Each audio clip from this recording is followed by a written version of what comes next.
Арбаңыздар артактуу элим, урматтуу эл журт, жакшысыздарбы, амансыздарбы? Анда өз макенинде болуп жаткан ар кандай жагдайлар, жакшы жаңылыктар, жаман жаңылыктар, дүйнөдө болуп жаткан окуялар баары бир адамзатына таасирлерин тийгизбей койбойт. Жакшылары, жаңылыктар, жакшы ийгиликтер жакшы жагынан таасирин тийгизет, жаман жактары жаман жагынан таасирин тийгизет дегендей терс көрүнүштөр. Анда кыскачасы бүгүнкү биздин өлкөбүздө болуп жаткан кызуу талкуу бул казинолорду легалдаштыруу тармагы болуп жатат. Легалдаштыруу эместир, балким уруксат берүү. Бирок урматтуу президентибиз айткандай, бул кыргызстандык жарандарга эмес, бул тактап кетели, кыргызстандык жарандар кирбейт, ойнобойт. А биздин чет өлкөлүк туугандарды тартуу үчүн болуп жатат. Максат туугандарды, туристтерди тартып, анан бюджетти толтуруу максатында, туурабы? Эми туугандар биз ошондо дагы бюджеттин толтуруунун башка айла амалдарын таппай калды окшойт. Буга чейин казинолор иштеп атканда, мурун казинолор иштеп атканда көп бюджетке акча түшкөн окшойт. Муну биздин урматтуу өкмөтчүлөр билет окшойт.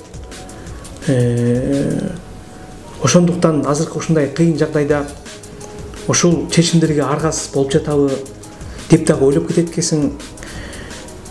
Бирок мындай аргасыздыктар, мындай акылдуу чечимдердин арт жагы кандай болот экен? Ошол жөндө мындай анализ деле кылган болушуңуздар керек. Бирок кылып туруп анализ, анан кийин аягында чечим чыгыптыр да, баары бюджетке акча толтуруш керек. Казинодон акча көп түшөт, ошондуктан биз казинолорго уруксат бериш керек деп. Эми бул жерден тактай келиш керек, биздин элдерге болбойт экен, кире албайт экен. Ошондо баардык ачылган казинолор чет элдик туристтерди күтүп отурат экен. Бизге туристтер келет, казино ойнойм деп, башка мамлекеттерден учуп келет дагы. Анан кийин алар келгенден кийин казинону алар толтурат дагы, анан казино бюджетти толтурат экен да, мисалга. Анан ошентип эми макул казинолор ачылды дейли, күтүп отурушат, акыйып күтүп атат. Ана келет жок, мына келет жок, реклама берет. Кыргызстан, там страна казино, да, у нас выигрыши там по миллион там деп өздөрүнүн лавушкалары бар да, туурабы? Жымсалдагандары. Анан Кыргызстанга барып утуп келели деле, учуп келе атышат. Автобустар менен, автобус эмес, самолеттер менен учуп келе атат. Өзүнүн личный самолет, вертолеттер менен конуп атат да. Ушундай болушу мүмкүнбү, урматтуу меймандар? Анан күтөт, жок, аз бир-эки турист келиптир, каяка келиптир? Нарынга келиптир. Эмнеге келиптир? Казино ойнойм деп келиптир. Анан бир турист келиптир, каяка келиптир? Ошко келиптир, Ысыкөлгө келиптир, Бишкекке келиптир. Эмнеге келиптир? Казино ойнойм деп келиптир. Ал жакта казино жок экен, ошол жакта мисалга башка мамлекеттерде алар өздөрүндө казино жок экен. Эмне кылат бияка учуп келип казино ойнойм деп? Аякта казино уруксат бербесе, значит казинонун туура эмес жагы бар экен да. Анан логикага туура келеби, келбейби, билбейм. Анан бул жерде мындай болуш керек деп ойлойм да. Мисалга туура эмес деле бул менин чечимим болушу мүмкүн, это гипотеза. Ал чет өлкөлүк жарандарды биз күтөбүз дегени менен, эми чет өлкөдөн керек болсо, мисалга Россия, чет өлкө дейли. Анын гражданы бар. Учуп келди. Ким? Фамилияңыз ким? Гражданин России, да, гражданин России. Ваша фамилия? Так. Бишмат Бекмет. Вы гражданин России. Казиноға келди. Кыргыз жигит келди. Казино ойнойт элем. Жок, биздин эме только иностранным гражданам разрешено играть в казино. Нет, я иностранец. С чего взяли? Покажите паспорт. Гражданин России. О, гражданин России. Можно. Заходите. Играйте к вашим удовольствиям. Не удовольствием, да, удовольствием к вашим услугам. Ушундай болушу мүмкүн да? Анан кийин бара-бара чет элдиктерди күткөнчө, Анан биздин туугандар келет, силер казинолор бош турат, эмне кылабыз? Кичине ойноп кетпөйлү, аз-маз эле ойноп кетебиз, 15 мүнөт эле, 20 мүнөт ойноп кетебиз, кичине эле мындай. Анысы эле 100 эле доллар бар, болду ойноп кетебиз, болду. Макул кириңиздер. Аз-аздан баары кирет биздикилер. Биздикилер эле ойнойт, биздин казинону биздикилер эле толтурат. Ошондой туугандар. Аны баарыңыздар эле билесиздер, анан билип туруп эле билмесең болуп коюштун эмне кереги бар?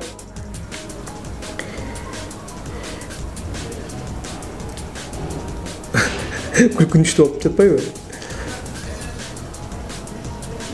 Анан мына соц тармактарга жазылып жүрөт. Анын зыяндуулугун, кесепетин көп эле көргөнбүз, барыңыздар билесиздер. Угуп эле жүрөсүздөр, жүрөбүз. Кандай болгонун, казинонун билебиз кандай экен, казаны кайнабайт экен билебиз. Угуп эле жүрөбүз. Качкандар бар, үй бүлө бузулгандар бар. Акчасын утуруп асынгандар бар. Бирок бюджет толуп атат. Бирок бюджет толуп атпайбы? Эң негизги бюджет толуп атпайбы? Сен зарплатаңды берип атпаймын мен. Кайрадан толтурам бюджеттен өзүм билем мамлекет. Эмне кылсам да өзүм толтурам. Эмнени сатам, эмнени коем, толтурам. Зарплата берип атпаймын мен сага. 10 000 сом, 5 000 сом, 3 000 сом берип атпаймын. Жашап атпайсың, жыргабай эле. Эмне сүйлөп атасың сен? Кыйын болуп. Дейсиңер да, тура. Рахмат алтындар, рахмат. Укмуш ой таапсыздар, рахмат. Андан башка акыл жетпей калды окшойт, айла жок калды окшойт, бюджет жок, пустой. Кумтөрдү алсак бюджет толот, ала албай калдык, билбейм эмне болду. Бирдеке болду да айтор, билесиздер да. Мен айлам кете баштады, сүйлөйм деп атып сиздерге өзүм дей баштадым го.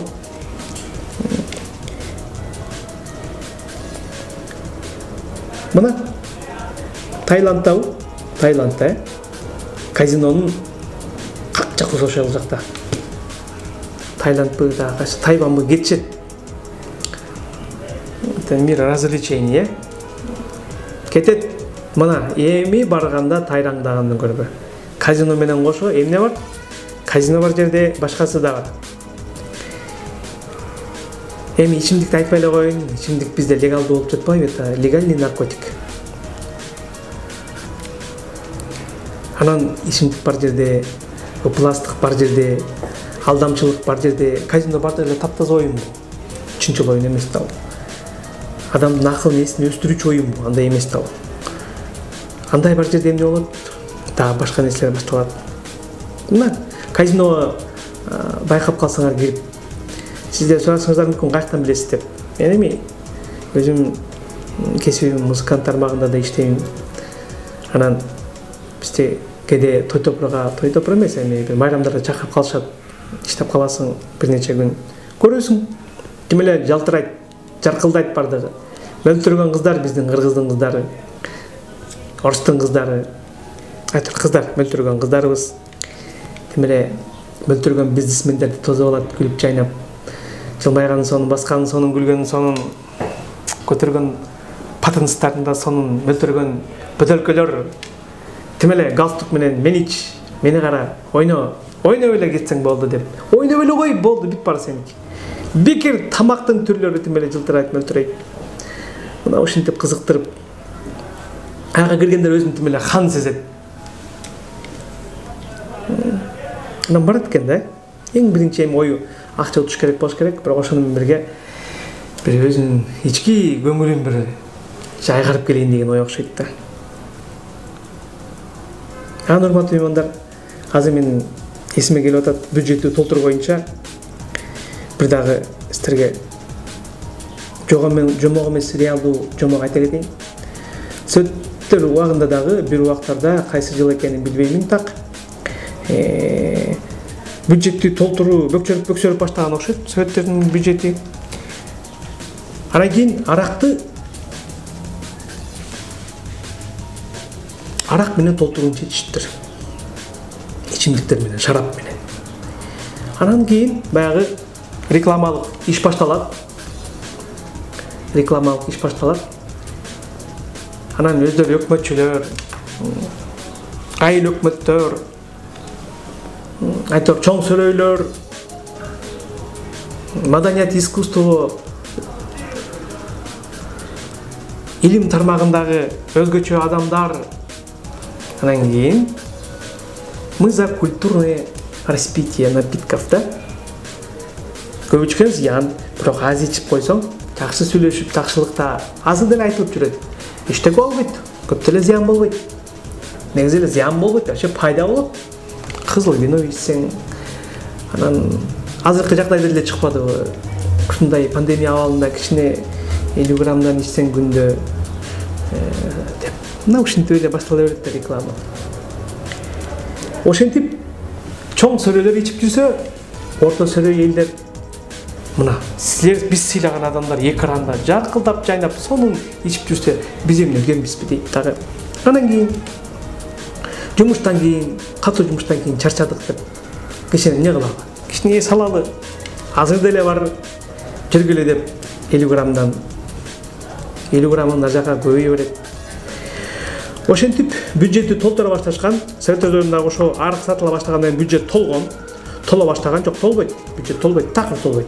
Тола баштагандагы, мына бюджет тола баштады деп жанагыны сунуштаган тиги депутаттар өздөрүн акылдуу сезип, это была гениальная идея пополнить бюджет через спиртные напитки, это была великолепная идея, давайте выпьем за эту идею.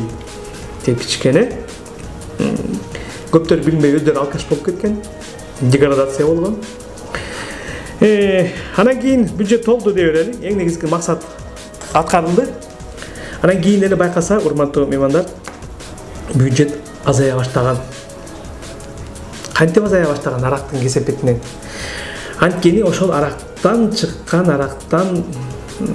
арактын сүйүүсүнөн төрөлгөн балдар болгон. Майып балдар көптөрүлө баштаган. Психикалык жактан, физикалык жактан жабыркаган майып балдар көптөрүлгөн дагы. Анан ал убакта мамлекеттин моюнда болчу. Балдарды караш, майып балдарды мамлекет карап, багып. Анан балдар көбөйө баштаса эмне кылат? Ооруканалар салынат, ишмерлер алынат, айлыктар төрөлүш керек. Ал бала чоңоюп туруп 20 жашка жетип эле анан кийин акыл эси ордуна келип калбайт. Аны өмүр бою мамлекет багат да ошол баланы. Бюджетти толтурам деген рекламанын аркасынан мас болуп, масчылык сүйүүсүнөн төрөлгөн балдарын, мас балдарды чал болгонго чейин детский домдон дедушкин домго чейин мамлекет багып, акчасы көп кетип, бюджет солуй баштаган, курай баштаган. Мына урматтуу меймандар, эми бул жерге казино менен анын тиешеси жок деп айтышыңыздар мүмкүн, бирок бул салыштырмалуу нерсе болду. Бюджетти толтурам деп эле бир акча табыштын айласын ойлогон оокат, бул жакшы оокат эмеспи дейм да. Давай бюджетти толтуралы, жер саталы, эл саталы, дагы эмне саталы? Сата берели. Бюджетти толтуруштун эле амалын ойлоп эле сата берели. Тоолорду саталы, ойлорду саталы, түздөрдү саталы, кен байлыктарды саталы, ар намысты саталы. Дагы эмне сатса болот? Бюджетти толтуруш керек да негизи. Ал жагын артын ойлобой эле, азыр эле толсо болду. Ана тургандар. Залал ошондой. Эми айтасыздар, сен бюджетти толтура албай айлыгыңды алып отура бербейсиң. Мына эл багарлар булар, мамлекетти карарлар булар. Булардын өзүнүн максаты бар да, бюджетти толтуруш керек. Анда мен сунуштай кетейин бюджетти толтуруунун максатын. Урматтуу биздин өкмөтчүлөр, мындай ойлор силерге келдиби, келген жокпу билбейм. Анда бул ой силерге мындай утопический болушу мүмкүн. Анда бир бюджетти толтуруунун бир жолун айтып кетейин. Урматтуу меймандар, урматтуу меймандар деп алдым да. Угармандар, жок, өкмөтчүлөр. Мынтип толтуралы. Алар ойлонсун. казино, кыйшын кушун ал Таиланд пен Таиландка бара берсин. Хотя из-за них обидно, что народ деградируется. Биз ачсак биздер ошондой болобуз. Азыр деле ошондой жагдайлар бар. Жүрөк ачышат. Көңүл ренжийт. Бюджетти толтуралы. Кантип толтурабыз? Мындай толтурбайлыбы? Ошол жакта туристтер ойлонсун. Бир жерде бир жер бар, бир эл бар, мамлекет бар. Аякта казино бар, жок, казино жок. Аякта эмне? Ушундай түнкү сулуулар көп, жок, кандай жок. Ал жакта мондай кызыткан, кан кызыткан оюндар барбы? Жок, кандайлар жок. Эмне бар аякта? Жок, кандайлар жок. Аякта кимдер бар? Аякта ушунчалык бир акыйкаттуу, бир чынчылдыкты сүйгөн, ынтымакта жашаган, жашоого шүгүр деп, жаратканга шүгүр деп, дүйнөгө өзгөчө көз жүгүрткөн, бири-бирин сыйлаган, урматтаган, кылмышы жок, түрмөсү жок, өкмөтү жөө жүргөн, экологиясы таптаза, эчтеке булганбайт, таштанды чыкпайт, эчтеке бирөө жерге түгүрбөйт, жерге жамандык таштабайт, бир таптаза, абасы таза, жери таза, эли таза, бир таза ойлонгон бир эл бар. Өтө акчасы көп деле эмес, ашып ташпайт. Бирок алар ушундай жашашат.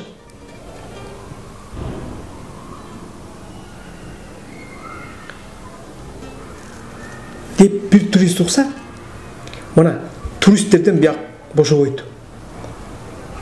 Мына ушундай бюджетти толтуруунун жолун бир ойлоп көрбөйлүбү туугандар?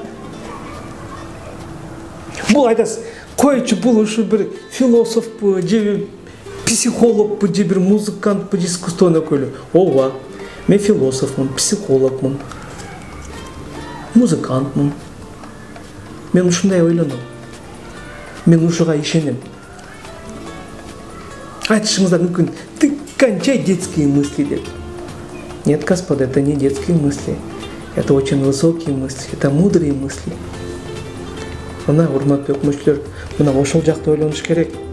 Ошол жакты ойлонуш керек, келечекти ойлонуш керек. Өткөн убактан азыркы келечек бир эле жол, түп-түз эле. Азыр ушул точкасында турабыз. Биз кандай кайсакка ойду бурабыз, мына ошондой кетебиз. Ошондон урматтуу өкмөтчүлөр, биз таза жол тандайлы. Миллионер болуп кетпей эле коелу барыбыз. Эч кимге кыргыз эли миллионер болом деген эмес. Капиталисттердин бир системасымен койчу, бүт миллионерим деп эле келип эле ушундай эмелерди өтүп атат. Капиталисттер. Албетте өзүнүн эмгегин сыйлаш керек, майнаны сыйлаш керек. Бирок биз азыртан кыйналсак, кысталсак дагы башкаларды турай бербей, жөн эле бюджеттин толтурушун эптеп эле амалын издей бербей, бир ошо бюджетти дагы ак эмгек менен, бир таза эмгек менен, анын пайда боло турган эмгек менен, жуга турган эмгек менен, агара турган, күгөрө турган бир эмгектерди жасап, ошондой жолдорду жасап, ыкмаларды жасап, анан бир өнүксөк жакшы болот эле деген ой бар да. Бул утопиялык ой дейсиздер, бирок буга ишениш керек. Жакшы ойго ишениш керек. Урматтуу өкмөтчүлөр, ойлонуңуздар. Ойлонолу. Эптеп эле акча табыштын жолун ойлобойлу. Эптеп эле эмес. Киллер деле акча табат, ууру деле акча табат. Кылмышкерлер деле акча табат. Банки саткандар деле акча табат. Ошентип табалы, ошентип издейлүү биз дагы акча толтуралы. Анда банки саталы. Дагы бул жерге Кыргызстанга 5 мамлекеттен 5 база куралы военный. Анда ошолорду алып эле, что бюджетти бир толтуруунун эле максаты болсо, анын толтуруу жолдору көп эле болуш керек. Бирок ошол акча табуулар бизге кандай анын шарапаты жана кесепети деген бар да. Терең ойлойлу туугандар. Калган убакытын сиздер ойлонуңуздар, мен сиздерге ушундай кыскача сунуш бердим. Бул жеке эле менин оюм эмес. Көп ойлонгон, көп терең ойлонгон адамдардын бир ушул ойлору ушундай эле болуш керек. Ошондуктан казинону коелу, мындай ойду жоелу туугандар. Мына жаңы эле ниет кылып, жаңы президент шайлап, жаңы жашоого келели, ой оңололу, 30 жылдан бери эмне кылып атабыз, ай оңолой албай эле бирдеке болуп атабыз, өзүбүздүн айлампабызда жатабыз деп кейип кепчип атабыз. Эми азыр оңолуп баштабасак анда качан оңолобуз? Дагы 30 жыл күтөлү, 60 жыл өтөбү, же 100 жыл өтөбү? Анын баарын оңолочу биз кыйрап калабыз го.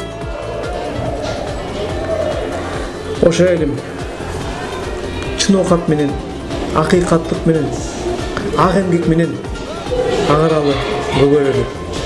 Көңүл берип окуганыңыздарга чоң рахмат.